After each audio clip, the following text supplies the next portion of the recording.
नमस्कार बंधुरा एटी बीपीएल कोम्पानी इंडक्शन ओवेन। तो एटार आज कि एरर कोड आछे सेटा आमरा अवश्यई देखब।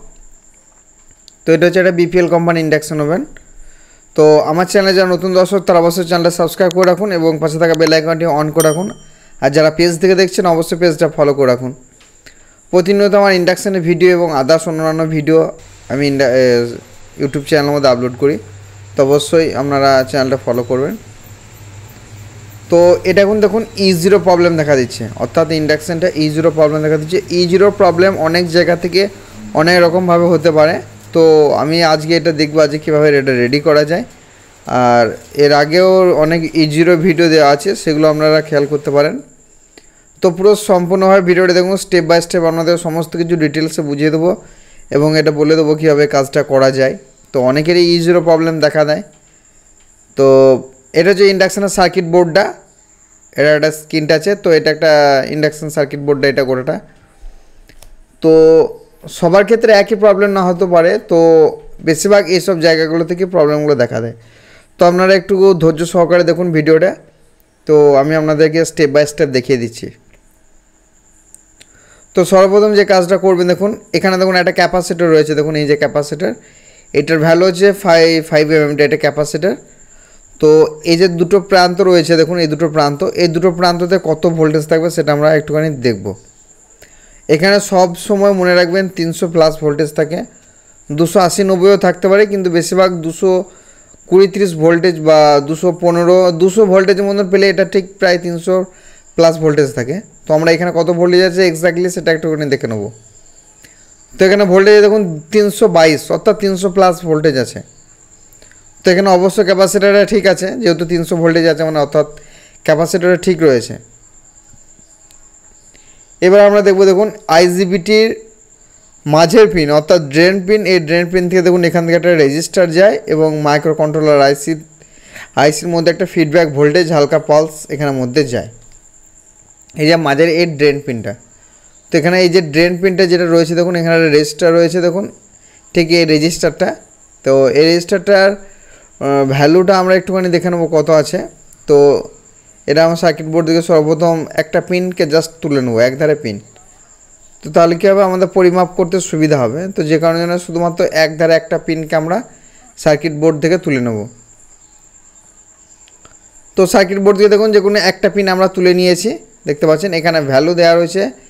একটু ভালোভাবে লক্ষ্য করুন, এখানে ভ্যালু দেওয়া আছে দেখুন 820K। তো দেখুন ডিসপ্লেতে নাম্বারটা শো করলো 820K। তো এটা আমরা পরিমাপ করব। এটা মাল্টিমিটারে, ডিজিটাল মাল্টিমিটারে ইউজ করলে খুব ভালো সুবিধা পাওয়া যায়। তো এটা এখন দেখুন 810K মতন ভ্যালু শো করছে, অর্থাৎ এই রেজিস্টারটা কিন্তু মোটামুটিভাবে ঠিক আছে।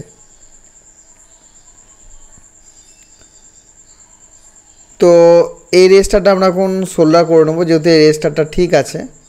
একটুকু ভ্যালু একটু হেরফের হয়ে থাকে। তো এবার আমরা যে কাজটা করব, দেখুন এখানে দুটো ট্রানজিস্টর রয়েছে। দেখুন এটার আইজিবিটি যেটা, এটা দেখুন একটা মাইনাস পিন এবং এটা হচ্ছে একটা প্লাস পিন। এটা 18 ভোল্টেজের মতন থাকে এখানে। তো আমি ভোল্টেজটা একটুখানি চেক করে দেখাবো। তো এই দুটো পিনে ভোল্টেজ কত আছে সেটা আমরা একটুখানি লক্ষ্য করব। এবং এই দুটো পিন অর্থাৎ ইমিটার পিন হয়ে দেখুন আইজিবিটি গেট সাপ্লাই গিয়েছে, এখানে 10 ohms রেজিস্টার দিয়ে গেট সাপ্লাই গিয়েছে। তো এই দুটো পিনে 18 ভোল্টেজ ইনপুট হয়। তো এখানে আমরা ভোল্টেজটা অ্যাকচুয়ালিভাবে কত আছে সেটা একটুখানি লক্ষ্য করব। তো এখানে প্রায় 17 ভোল্টেজের মতন আছে, দেখুন 16.99 অর্থাৎ 99 আছে। তো এটা মোটামুটি 17 ভোল্টেজের মতন রয়েছে। তো এখানে ভোল্টেজটা মোটামুটিভাবে ঠিকই আছে, 17 ভোল্ট থাকলেও কোনো অসুবিধা নেই। তো এবার আমরা যে কাজটা করব, যে এখানে যেহেতু 17 ভোল্টটা আছে অর্থাৎ ভোল্টেজ এখানে ঠিকঠাকই আছে। তো এই যে গেট পিন অর্থাৎ গেট পিনে দেখুন একটা 10 ohms-এর একটা রেজিস্টার রয়েছে, দেখুন ঠিক এখানে এই দেখুন 10 ohms-এর যে একটা রেজিস্টার আছে, এটা ঠিক আছে। এটা রেজিস্টারটার ভ্যালু হচ্ছে 10 ohms। তো আমরা এই রেজিস্টারটা একটুখানি এটাকে মাল্টিমিটারের সাহায্যে একটুখানি চেক করব যে এক্স্যাক্টলি এখানের মধ্যে কত ভোল্টেজ ঠিকঠাকভাবে রয়েছে।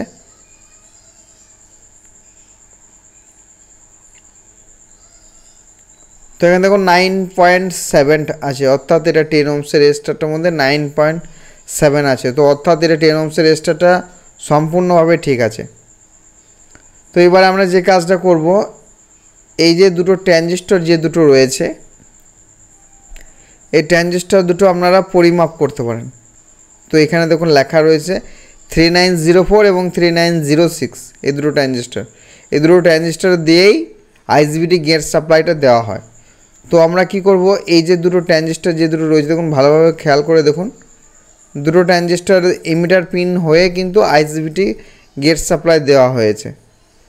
তো অনেক সময় এই ট্রানজিস্টর দুটো প্রবলেম থাকতে পারে। তো আমরা একবার এই 10 ohms এই দুটো ট্রানজিস্টরকে আমরা একটুখানি ওপেন করে এটাকে চেঞ্জ করব। এটা চেক করব না, আমরা চেঞ্জ করে দেখব।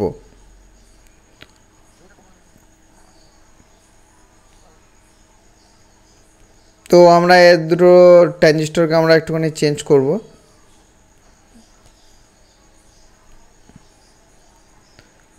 তো এখানে দেখুন নাম্বার দুটো দেওয়া আছে, অনেক সার্কিট বোর্ডের মধ্যে দেওয়া থাকে, অনেক সার্কিট বোর্ডের মধ্যে থাকে না। তো এর নাম্বার হচ্ছে 3904 এবং 3906, এই দুটো ট্রানজিস্টর এই সার্কিট বোর্ডের মধ্যে থাকে। তো এখানে আমরা দুটো ট্রানজিস্টর ইউজ করব, সেটা হচ্ছে S8050 আর এটা হচ্ছে S8550, অর্থাৎ S8050 আর একটা হচ্ছে S8550। আমরা দুটো ট্রানজিস্টরকে এখানে একটা নতুন দুটো ট্রানজিস্টরকে আমরা একটুখানি সোল্ডার করে নেব।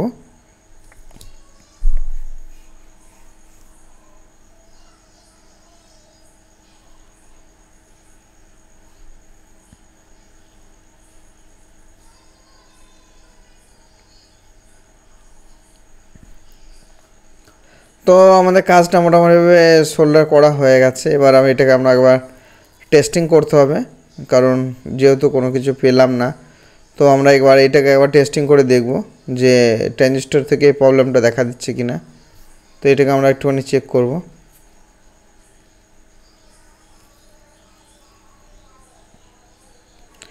তো এখন দেখুন 1500 ওয়াটের মধ্যে এখন E0 শো করছে। এবার আমরা পাত্রটা দেব।